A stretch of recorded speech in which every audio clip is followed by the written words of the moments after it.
Good morning. Welcome to This Week. Drone drama. Why was he killed? Let me finish, ma'am. The president's reset in the war on terror. This war, like all wars, must end. How will Congress respond? Senator Rand Paul is here. Then, I was just interested in putting it behind me. retired General John Allen speaks out for the first time since being cleared in the Petraeus investigation. Plus, the IRS scandal intensifies. I will not answer any questions or testify. And It passes. immigration reform inches forward. And in our Sunday Spotlight, the creators of the hit show Homeland join us. What will they reveal about season 3? I've spoiled a little bit already. From ABC News, This Week with George Stephanopoulos. Now reporting from New York, Martha Renz. Hello again. George is off today. Great to have you with us. The president declared this week we're at a crossroads in the war on terror in a speech that both reset his national security policy and reignited some passionate debates, including on the issue of drone strikes. Our first guest, Republican Senator Rand Paul, has been a key player in that debate since his filibuster thrust the controversy over targeting Americans with drones back in the spotlight. On Thursday, it sounded as if the president was responding directly to Senator Paul. I do not believe it would be constitutional for the government to target and kill any U.S. citizen with a drone or with a shotgun without due process, nor should any president deploy armed drones over U.S. soil. Senator Paul is with us now. Senator, thanks for joining us. Did the president address all your concerns about drones?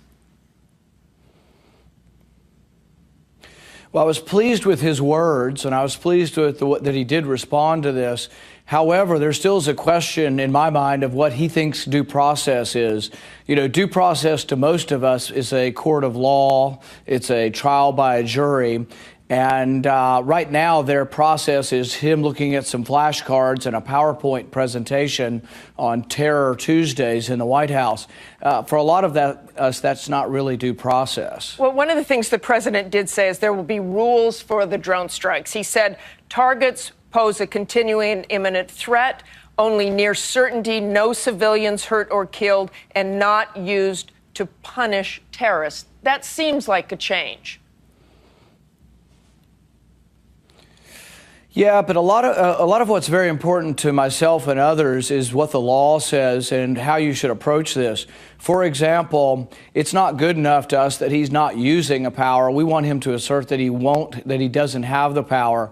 For example, last year we passed legislation that I voted against and many civil libertarians oppose, and that's detaining citizens indefinitely without a trial and sending them to Guantanamo Bay. Now, the president said he won't use that power, but we think a president who really believed in civil liberties would have vetoed the bill and not signed the bill. I want to go back to the drone strikes for a moment. They also revealed this week for the first time publicly that 4 Americans had been killed in drone strikes, including Anwar al-Awlaki in Yemen.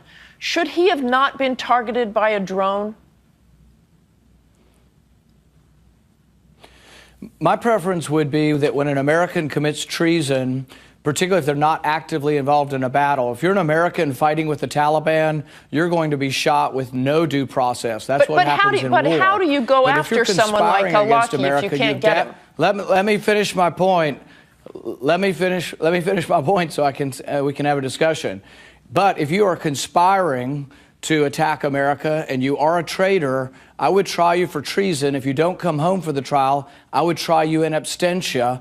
And then the death penalty has been used repeatedly throughout our history for treason. But a judge looks at evidence, and that's something that separates us from the rest of the world, is that we adjudicate things by taking it to an independent body who's not politically motivated or elected. Let's move back to Guantanamo. The president did speak about closing it. No specifics, though. You think it should be closed? No, I think it's become a symbol of something, though, and I think things should change. For example, I think the people being held there are bad people. What I would do, though, is I would accuse them, charge them, and try them in military commissions or trials or tribunals. And I think that would go a long way towards showing the world that we're not going to hold them without charge forever. I want to move on to the IRS.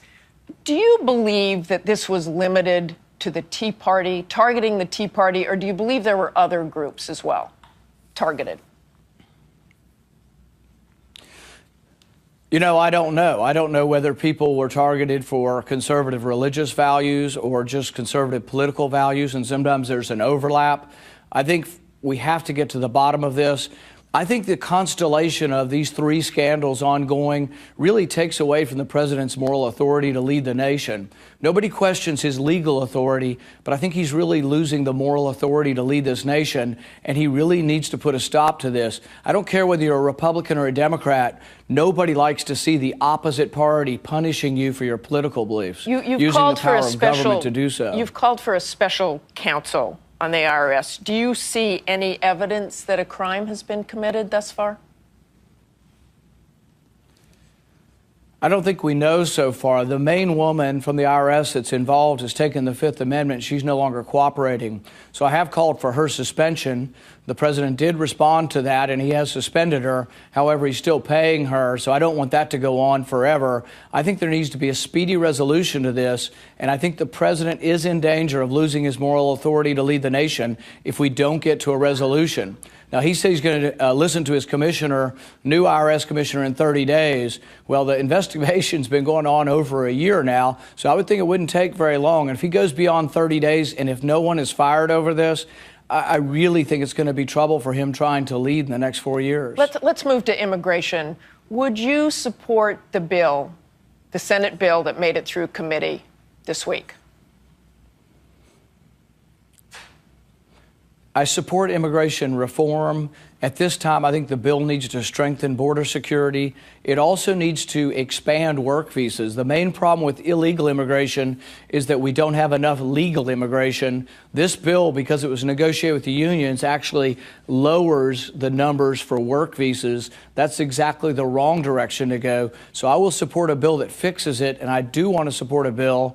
I've talked to the authors of it. If they will work with me on my amendment, which is called Trust But Verify, there is a very good chance I can vote for it, but it has to be a better bill. And a pathway to citizenship? I would say no new pathway, and I'm a little concerned that some will interpret it and that may well be a new pathway because they've created a new visa category. My preference would be to change the law that says you can't simultaneously be in the work visa line and in the pathway to come to this country. As long as somebody who has a work visa is treated the same as a new person in Mexico City who wants to get in line tomorrow, I don't have a problem getting in the normal line. I just don't want to create a new line or give a new preference to people who are here undocumented. But I am all in favor of letting undocumented workers become documented workers and finding a place for them. Thank you so much for joining us, Senator Paul.